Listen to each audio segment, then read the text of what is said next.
Assalamualaikum warahmatullahi wabarakatuh. Pertama-tama mari kita panjatkan puji syukur kehadirat Allah Subhanahu wa taala karena karunia dan rahmatnya kita dapat diberi kesehatan hingga sekarang ini. Yang terhormat Bapak Sumardi MPD selaku dosen pengampu serta teman-teman sekalian yang saya cintai. Perkenalkan, nama saya Afril Yanisari, usia 18 tahun, dari Fakultas Ekonomi Bisnis, Prodi Akuntansi, Universitas Mercubuana. Pada kesempatan kali ini, saya akan membahas mengenai fenomena penggunaan bahasa pergaulan di Indonesia. Latar belakang, eksistensi bahasa gaul. Belakangan ini penggunaan bahasa Indonesia baik dalam kehidupan nyata maupun kehidupan fiksi sudah mulai mengalami interferensi dan mulai bergeser digantikan dengan bahasa gaul. Banyaknya penggunaan bahasa gaul dalam kehidupan sehari-hari tidaklah menghilangkan penggunaan bahasa Indonesia, melainkan makna dan penggunaan bahasa Indonesia yang baik, sopan, dan santun. Penggunaan bahasa gaul di kalangan remaja dan anak muda memang sudah sangat luas dan sudah memprihatinkan, karena bahasa gaul yang mereka gunakan itu sudah aneh-aneh dan sudah beragam. Penggunaannya pun sudah tidak tahu tempat, suasana, dan dengan siapa mereka berbicara. Dengan terjadinya hal ini sudah mengurangi keahlian bahasa Indonesia dan kebakuan bahasa Indonesia. Oleh karena itu, sebagai warga negara Indonesia, seharusnya mampu menggunakan bahasa Indonesia yang baik dan benar. Hal ini menjadi sebuah keharusan karena dalam kedudukannya, bahasa Indonesia sebagai bahasa kebanggaan bangsa, yaitu sebagai identitas nasional bangsa Indonesia dan juga alat pemersatu bangsa. Saya akan menjelaskan mengenai definisi bahasa. Dalam Kamus Besar Bahasa Indonesia, secara terminologi mengartikan bahwa bahasa sebagai lambang bunyi yang arbitrer, artinya berubah-ubah, tidak tetap, yang digunakan oleh anggota suatu masyarakat untuk bekerja sama, berinteraksi, dan mengidentifikasikan diri. Jadi dengan bahasa ini kita berinteraksi dengan orang lain menggunakan bahasa. Menurut Keraf dalam Smara Pradipa memberikan dua pengertian bahasa. Pengertian pertama menyatakan bahwa bahasa sebagai alat komunikasi antara anggota masyarakat berupa simbol bunyi yang dihasilkan oleh alat ucap manusia. Nah, yang kedua, bahasa adalah sistem komunikasi yang menggunakan simbol-simbol vokal atau bunyi ujaran yang bersifat arbitrer.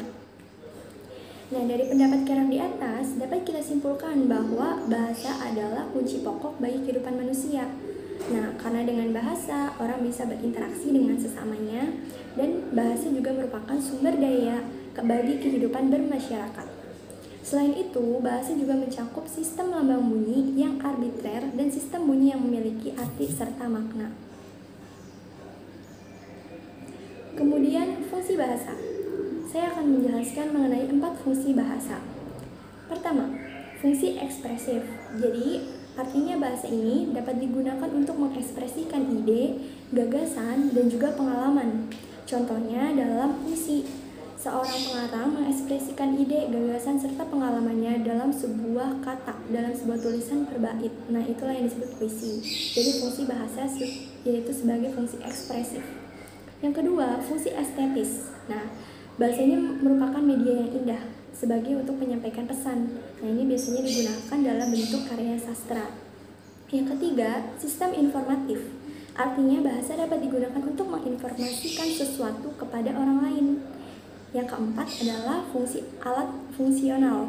Jadi, artinya bahasa dapat dijadikan sebagai alat untuk mencapai tujuan tertentu.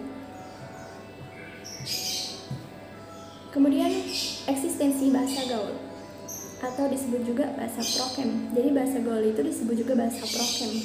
Nah, apa sih itu? Jadi ini merupakan bahasa yang sering digunakan di kalangan remaja atau komunitas tertentu sebagai sarana mereka untuk berkomunikasi antar sesamanya. Jadi istilah prokem ini sebenarnya sudah muncul sejak tahun 1980-an. Nah, pada saat itu lebih dikenal dengan nama bahasanya para anak jalanan. Sekarang bahasa prokem ini telah umum digunakan di masyarakat luas, bahkan untuk percakapan sehari-hari. Nah, kita juga dapat menemuinya di media sosial, kemudian televisi, radio, dunia perfilman Indonesia, dan para remaja ini pasti banyak menggunakan bahasa-bahasa prokem. Bahasa prokem saat ini memanglah menjadi komunikasi verbal yang utama digunakan oleh remaja dalam kehidupan sehari-hari. Kadangkala di lingkungan sekolah, remaja kesulitan berbicara bahasa Indonesia yang baku saat mereka diberikan presentasi tugas untuk diskusi dan lainnya. Nah, mereka merasa bingung. Nah, kadang karena mereka terbiasa dengan menggunakan bahasa gaul, sehingga mereka tidak terbiasa untuk mengungkapkan dengan bahasa Indonesia yang baku, baik dan benar. Nih beberapa contoh kata-kata dalam bahasa prokem, seperti kata aku, kamu menjadi kata gua, terus lo. Nah, kata astaga menjadi kata anjay atau anjir. Kemudian kata Nora atau udik diganti menjadi kata kamsa upai. Kata bapak atau ibu diganti menjadi kata bokap dan nyokap. Kata tidak menjadi enggak atau enggak, dan kata-kata lain yang sudah mengalami perubahan menjadi kata tidak baku. Kemudian mengenai struktur dan dampak negatif penggunaan bahasa prokem. Nah, struktur dan tata bahasa dari bahasa prokem tidak terlalu jauh berbeda dari bahasa formalnya. Nah, pada dasarnya ragam bahasa gaul remaja itu cirinya tuh singkat, lincah, dan kreatif. Jadi beragam-ragam. Nah, dalam banyak kasus, kosakata yang digunakan cenderung pendek, sementara kata yang agak panjang diperpendek melalui proses morfologi atau menggantinya dengan kata yang lebih pendek. Dampaknya itu satu, kesulitan berbahasa Indonesia dengan benar. Dengan seringnya menggunakan bahasa gaul untuk berkomunikasi, maka remaja akan semakin sulit menggunakan bahasa Indonesia yang baik dan benar, karena sudah menjadi keseharian. Nah, dengan kebiasaan tersebut, remaja akan sulit membedakan mana yang bahasa baku dan mana yang bahasa tidak baku. Bahkan dalam komunikasi formal akan mengganggu kelancaran komunikasinya. Eksistensi bahasa Indonesia juga dapat terancam. Yang kedua, perilaku tidak sopan. Dari segi norma susila, bahasa gaul mempunyai dampak pada perilaku yang tidak baik.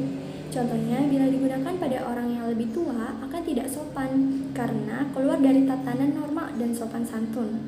Bahasa prokem juga memiliki bentuk yang sukar untuk dipahami. Akibatnya dapat menyinggung perasaan orang lain yang tidak dapat memahami bahasa prokem tersebut. Media mempengaruhi perkembangan bahasa gaul.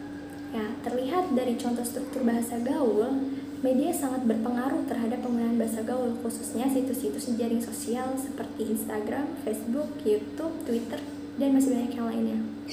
Nah, penikmat situs-situs inilah kebanyakan oleh para remaja, dan remaja inilah biasanya meniru hal-hal seperti itu. Selain remaja, anak sekolah dasar pun sudah banyak menggunakan situs di jaring sosial. Berarti banyak juga anak sekolah dasar yang seharusnya diberikan atau diajarkan bahasa yang baik dan benar. Tapi tak dapat dipungkiri bahwa penyerapan bahasa gaul di kalangan anak remaja yang tengah menjadi tren merupakan bagian dari konformitas. Konformitas ini berarti meleburkan diri pada lingkungan agar mendapat pengakuan. Nah, seperti di era globalisasi ini, penggunaan bahasa gaul makin meraja dan terus muncul bahasa gaul baru yang membuat eksistensi bahasa Indonesia kian menurun. Penggunaan bahasa gaul ini membuat remaja makin sulit mengetahui bahasa Indonesia yang baik dan benar. Bahkan penggunaan bahasa yang terlalu sering dapat menggunakan orang-orang tak sadar bahwa bahasa tersebut adalah bahasa yang kurang baik. Tidak jarang dalam acara formal pun banyak orang yang menggunakan bahasa gaul yang dalam konteksnya tidak sengaja. Kesimpulannya, kita dapat mengambil kesimpulan bahwa keberadaan bahasa gaul memang sangat mengganggu eksistensi bahasa Indonesia. Tidak dapat dipungkiri lagi dalam bermasyarakat, bersosialisasi, kita lebih sering menggunakan bahasa gaul. Namun, di sisi lain, kita tidak bisa mencegah apalagi di kalangan anak-anak dan remaja. Karena psikologis keduanya menuntut mereka agar diakui di masyarakat, dan salah satunya dengan mengikuti tren bahasa gaul itu sendiri, karena perkembangan zaman. Oleh karena itu, perkembangan bahasa gaul ini tidak dapat dicegah, tetapi dapat diminimalisir jika kita kembali meningkatkan eksistensi bahasa Indonesia itu sendiri. Saran yang bisa diambil menurut saya, pertama, hendaknya diadakan pemahaman yang lebih kepada anak-anak dan remaja mengenai menggunakan bahasa yang baik dan benar. Terus, yang kedua, mulailah dari diri sendiri untuk membudidayakan bahasa Indonesia dan meningkatkan kembali eksistensinya. sekian yang dapat saya sampaikan. Apabila ada kesalahan kata dan kurang lebihnya mohon maaf. Wabillahi taufiq wal hidayah. Wassalamualaikum warahmatullahi wabarakatuh.